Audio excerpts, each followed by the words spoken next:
வணக்கம், நான் Shabtheena. Welcome back to Shabtheena's kitchen. இன்றைக்கி நம்ம சேனலில் ஷேஸ்வான் சாஸ் எப்படி பண்ணுறது பார்க்க போகிறோம். இந்த ஷேஸ்வான் சாஸ் வந்து நார்மலாக 2 விதமான சில்லி வச்சு யூஸ் பண்ணுவாங்க. அதாவது ஒன்று காஷ்மீர் சில்லி, இன்னொன்று நீட்டான இந்த வளைவு இல்லாத சில்லி வச்சு யூஸ் பண்ணுவாங்க. ஆனால் இன்றைக்கி வந்து நான் நீட்டாக ப்ளெயினாக இருக்க அந்த சில்லி வச்சு தான் பண்ணியிருக்கேன். ஏன்னா நம்ம எல்லார் வீட்லேருந்து காஷ்மீர் சில்லி இருக்காது, அதனால் இந்த ப்ளெயினான நீட்டு சில்லி வச்சு பண்ணியிருக்கோம். அது மட்டும் இல்லை, இந்த ஷேஸ்வான் சாஸ் வந்து நீங்கள் இந்த ப்ரிப்பரேஷன் முடித்த பிறகு குறைஞ்சபட்சம் 3 மாதத்துலேருந்து 4 மாதம் கண்டிப்பாக நீங்கள் வச்சு சாப்பிட்லாம், கெட்டு போகாது. ஏன்னா அந்தளவுக்கு ப்ராப்பராக குக் பண்ணி எடுத்துருக்கோம், உங்களுக்கு செய்முறையிலையும் கொடுத்துருக்கேன். இந்த ப்ரிப்பரேஷன் நீங்கள் ஃப்ரைட் ரைஸ் யூஸ் பண்ணலாம். Schezwan fried rice, schezwan noodles, schezwan spring roll, schezwan chicken roll, இந்த மாதிரி பல விதமான ப்ரிப்பரேஷன் கண்டிப்பாக நீங்கள் வீட்டில் யூஸ் பண்ணலாம். ஸோ பேசிக்காக இந்த சாஸ் எப்படி பண்ணுறது நிறைய பேர் கேட்டீங்க. இன்றைக்கி நம்ம சேனலில் இந்த சாஸ் பண்ணியிருக்கோம். இப்போ இந்த ப்ரிப்பரேஷன் தேவையான பொருட்கள் பார்த்தலாமா? ஷேஸ்வான் சாஸ் தேவையான பொருட்கள்: ட்ரை சில்லி 100 கிராம், ஃபைன் சாப் ஆனியன் 1 டேபிள் ஸ்பூன், ஃபைன் சாப் green chilli 1 table spoon, oil 2 table spoon, fine சாப் கார்லிக் 1 டேபிள் ஸ்பூன், ஃபைன் சாப் ginger 1 table spoon, tomato ketchup 3 table spoon, soya sauce 2 table spoon, sugar 2 table spoon, vinegar 2 table spoon, உப்பு தேவையான அளவு. இதாங்க இந்த preparation தேவையான பொருட்கள். ஃபஸ்ட்டு நம்மக்கிட்ட இருக்க இந்த பவுலில் காஞ்ச மிளகாய் ஆட் பண்ணி தண்ணியில் ஊற வைக்க போகிறோம். நிறைய பேர் வந்து 10 நிமிஷம் 1/2 மணி நேரம் ஊற வச்சு அதுக்கப்புறம் அரைச்சி குக் பண்ணுறாங்க. ஆனால் அப்படி பண்ணக்கூடாது. நீங்கள் தண்ணியில் குறைஞ்சபட்சம் 2 மணி நேரம் நல்லா ஊற வைக்கணும். ஊற வச்சு தான் உங்களுக்கு வந்து அரைகிறதுக்கு நல்லாயிருக்கும். அதே டைமில் உங்களுக்கு லைஃப் நல்லா வரும். இப்போ அதனால் தண்ணி ஆட் பண்ணியிருக்கேன். இப்போது தண்ணி ஆட் பண்ண பிறகு குறைஞ்சபட்சம் 2 மணி நேரம் ஊற வைக்கணும்னு சொன்னோம். பார்த்தீங்கன்னா இந்த மாதிரி ஊற வச்சு நீங்கள் எடுத்திங்கன்னா இந்த மாதிரி கலர் கரெக்டாக வரும். நல்லா சாஃப்டாக வருது. பார்த்தீங்கன்னா தண்ணியோட கலர் நல்லா மாறி இருக்கும். அதே டைமில் அந்த காஞ்ச மிளகாய் நல்லா சாஃப்டாக வந்திருக்கும். இதுக்கு பிறகு நம்ம குக் பண்ண போகிறோம் ஊற வச்ச இந்த காஞ்ச மிளகாவை.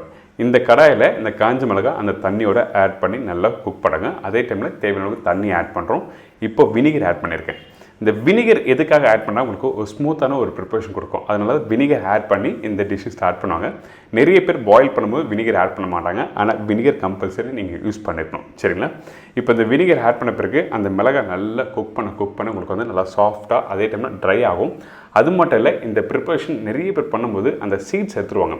இதே காஷ்மீரி சில்லி நீங்கள் வீட்டில் யூஸ் பண்ணுறீங்கன்னா அந்த டைமில் அதோட விதையை எடுத்துகிட்டு நீங்கள் யூஸ் பண்ணால் உங்களுக்கு நல்லாயிருக்கும். இப்போ இந்த சில்லி ரெடி ஆகிடுச்சு. இங்கே பாருங்கள், நல்லா சாஃப்டாக வந்திருக்கா? இந்த மாதிரி தான் கரெக்டாக வந்திருக்கணும்.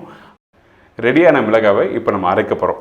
நான் திருப்பியும் சொல்கிறேன், இந்த மிளகாவை நல்லா வேக வச்சுட்டு அதுக்கப்புறம் தான் அரைக்கணும். அப்போ தான் உங்களுக்கு வந்து நான் சாஃப்டாக உங்களுக்கு அரைய ஈஸியாக இருக்கும். அது மட்டும் இல்லை, லைஃப் வரும். இந்த ப்ரிப்பரேஷன் முடிச்ச பிறகு ஒரு 3 மாதத்துலேருந்து 4 மாதம் நீங்கள் வச்சு யூஸ் பண்ண முடியும். இப்போது இந்த மிக்ஸி ஜாரில் ஆட் பண்ணியிருக்கேன். அந்த எக்ஸஸாக இருக்க தண்ணியும் ஆட் பண்ணுறோம். உங்களுக்கு வேணும்னா திருப்பி அடிஷ்னலாக கொஞ்சம் தண்ணி ஆட் பண்ணி அரைக்கலாம், ஒன்றும் தவறு இல்லை. அதே டைமில் தண்ணி அதிகமாக ஆட் பண்ணி அரைக்க வேண்டாம். இப்போ நல்லா அரைச்சிருங்க. இந்த மாதிரி அரைஞ்சி வர டைமில் ஒரு 90% கரெக்டாக இருக்கணும். ரொம்ப ஃபைன் பேஸ்ட் கொலன்னு வேண்டாம். அதாவது பவுடர் மாதிரி நீங்கள் அரைக்கக்கூடாது எப்போவுமே. இப்போ ரெடியான இந்த பேஸ்ட்டை நம்ம குக் பண்ண போகிறோம். இந்த மாதிரி தான் கரெக்டாக அரைச்சிருக்கணும். இதுக்கு பிறகு இந்த கடாயில் எண்ணெய் ஆட் பண்ணுறோம். எண்ணெய் கொஞ்சம் லைட்டாக சூடான பிறகு கொஞ்சம் பூண்டு, அதுக்கப்புறம் பச்சை மிளகாய், இஞ்சி, வெங்காயம் இதெல்லாமே ஃபைன் சாப் பண்ணி யூஸ் பண்ணணும். நான் எண்ணெய் வந்து ரீஃபண்ட் ஆயில் தான் யூஸ் பண்ணியிருக்கேன். நீங்கள் செசமி ஆயில் வீட்டில் இருந்ததுன்னா கண்டிப்பாக யூஸ் பண்ணலாம், ஒன்றும் தவறு இல்லை. ஸோ இந்த மாதிரி வெங்காயம், இஞ்சி, பூண்டு, பச்சை மிளகாய் லைட்டாக வதங்கி வரணும். இந்த மாதிரி கோல்டன் ப்ரௌன் கலர் வரக்கூடாது. கொஞ்சம் லைட்டாக ஒரு 60% அளவுக்கு இந்த வதங்கி வரும்போது தான் அந்த பேஸ்ட் ஆட் பண்ணணும். அதனால திருப்பி உங்களுக்கு காமிச்சிருக்கேன். இப்போது இந்த பேஸ்ட் ஆட் பண்ணுறோம். இந்த பேஸ்ட் ஆட் பண்ண பிறகு இதை நல்லா குக் பண்ணுறோம். குக் பண்ணுற டைமில் தண்ணி ஆட் பண்ணலாமா கேட்டிங்கன்னா உங்களுக்கு கண்டிப்பாக ஆட் பண்ணலாம். ஆனால் அதிகமாக ஆட் பண்ணக்கூடாது. ஏன் கேட்டிங்கன்னா அந்த ப்ரிப்பரேஷன் குக் பண்ண அந்த டெக்ஸ்சர் மாறும். அதனால தான் உங்களுக்கு தண்ணி அதிகமாக ஆட் பண்ணக்கூடாது. தேவையான அளவுக்கு தண்ணி ஆட் பண்ணி திருப்பி நல்லா குக் பண்ணுங்கள். இந்த மாதிரி வெந்து வர டைமில் நம்மக்கிட்ட இருக்க சீசனிங் பவுடர் எல்லாமே ஆட் பண்ண போகிறோம். அதாவது ஃபஸ்ட்டு சக்கரை ஆட் பண்ணியிருக்கேன். இதுக்கு பிறகு லைட் சோயா சாஸ் ஆட் பண்ணணும். டார்க் ஆட் பண்ணக்கூடாது. வினிகர் புளிப்பு தன்மைக்காக போட்டிருக்கோம். டொமேட்டோ கெச்சப் அந்த ஸ்மூத்னஸ் கொடுக்கறதுக்காக டொமேட்டோ கெச்சப் யூஸ் பண்ணுறோம். இதுக்கு பிறகு தேவையான அளவுக்கு சால்ட் ஆட் பண்ணி இதை நல்லா குக் பண்ணுங்கள். இப்போ இந்த சீசனிங் பவுடர் எல்லாமே ஆட் பண்ண பிறகு நல்லா குக் பண்ணுறோம்ல, குக் பண்ணி கொஞ்சம் வெந்து வர டைமில் நம்மளுக்கு இந்த மாதிரி டெக்ஸ்சர் கொடுக்கும். நல்லா திக்காக இருக்கும். அதே டைமில் டார்க் ரெட்டிஷ் கலர் வரும். இந்த மாதிரி தான் வரணும். சுத்தமாக தண்ணியே இல்லை பார்த்தீங்களா. இந்த மாதிரி தண்ணி இல்லாமல் குக் பண்ணால் தான் உங்களுக்கு கெட்டு போகாது. கொஞ்சம் தண்ணி இருந்தால் கூட கெட்டு போயிடும். அதனால தான் நல்லா ட்ரையாக திக்காக குக் பண்ணியிருக்கோம். இதுக்கு பிறகு நீங்கள் வீட்டில் எப்போலாம் ப்ரிப்ரேஷன் பண்ணுறீங்க, அதாவது schezwan noodles, schezwan rice, spring roll, chicken roll, ஸ்பைஸியாக வேறு என்ன சாஸ் பண்ணினா அந்த டைமில் இந்த மாதிரி பேசிக் இந்த ஷேஸ்வான் சாஸை யூஸ் பண்ணி நீங்கள் கம்ப்ளீட் பண்ணலாம். தேவையான அளவுக்கு நீங்கள் குவான்டிட்டி எடுத்து நீங்கள் டாஸ் பண்ண ஒரு அருமையான ஒரு சைனீஸ் ப்ரிப்பரேஷன் உங்கள் வீட்டில் பண்ண முடியும்.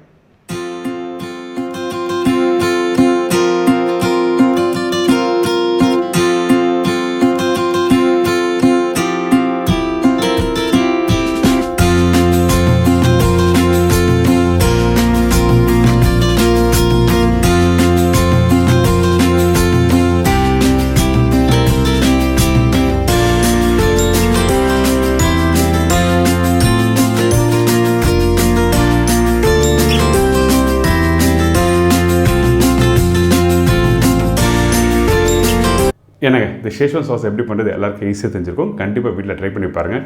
இது மாதிரி நிறைய ப்ரிப்ரேஷன், அதாவது ஒரு ப்ரிப்ரேஷன் மட்டும் தான் இந்த சாஸ் யூஸ் பண்ணல, நிறைய மல்டி ப்ரிப்ரேஷனுக்கு யூஸ் பண்ணுற இந்த சாஸை இன்றைக்கி எப்படி தெளிவாக சொல்லி கொடுத்துருக்கு. கண்டிப்பாக ட்ரை பண்ணி பாருங்கள். இதே மாதிரி நாளைக்கு இன்னொரு சூப்பர் டிஷ் சந்திக்கிறேன். நன்றி, வணக்கம். See you, bye bye, take care.